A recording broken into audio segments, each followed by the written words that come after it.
স্বাগতম জানাচ্ছি 17টি উপজেলার পূজা সংশ্লিষ্ট সকল উপজেলা প্রশাসনের লোকজনদেরকে রাখবেন।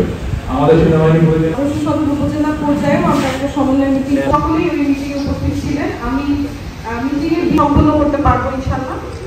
তো এখানকার সাথে ওখানে অতিথি সাহেব আছেন শুরু করে একেবারে বিসর্জন পর্যন্ত, বিসর্জন সম্পন্ন অফিসার রেখেছি যাদের দায়িত্ব হচ্ছে প্রত্যেক মণ্ডপে তারা আমরা আলাদা করে একটু বলবো, মানে যারা হচ্ছে ডিউটি পেয়েছেন সাথে সর্বোচ্চ আন্তরিকতার সাথে আপনারা এই কাজটা করবেন এবং এই বিষয়টা মিটিয়ে এই 84টা মণ্ডপের 5টি বাদে থাকবে।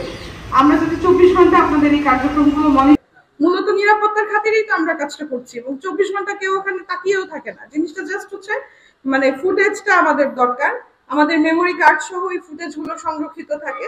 তো এটা আপনারা একটু খেয়াল রাখবেন যে এগুলো যেন আপনাদের মণ্ডপ পরিচালনা বা পূজা পরিচালনা যারা কমিটি থাকে তারা যেন এগুলো একটু সিনসিয়ারলি এবং সেন্সিটিভ ভাবে খেয়াল রাখে। মণ্ডপ যে কমিটির হেড আছেন সকলের কিন্তু দায়িত্ব আছে, এই সকলের দায়িত্বটা অবশ্যই পালন করতে হবে। যদি কোথাও গিয়ে এই সকল জিনিস পাওয়া না যায়, মণ্ডপ কমিটির হেডকে কিন্তু জবাব দিতে রাজধানী নিয়ে আসা হবে।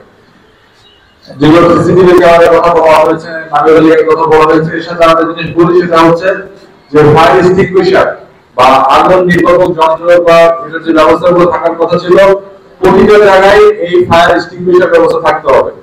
এখানে কনফিউশনের কিন্তু সুযোগ নাই। আমাদের স্ট্রাইকিং ফোর্স থাকবে। আমরা এখানে আমরা হোয়াটসঅ্যাপ গ্রুপ করেছি। পার্টি আছে, পুলিশের তো আমাদের পোশাকে লোকজন থাকবে।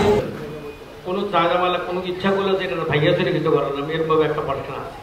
ভলেন্টিয়ার হিন্দু পাওয়াটা আসলে একটু দুষ্কর, কারণ সবাই দেখা যায় পূজা নিয়ে একটু ব্যস্ত থাকে।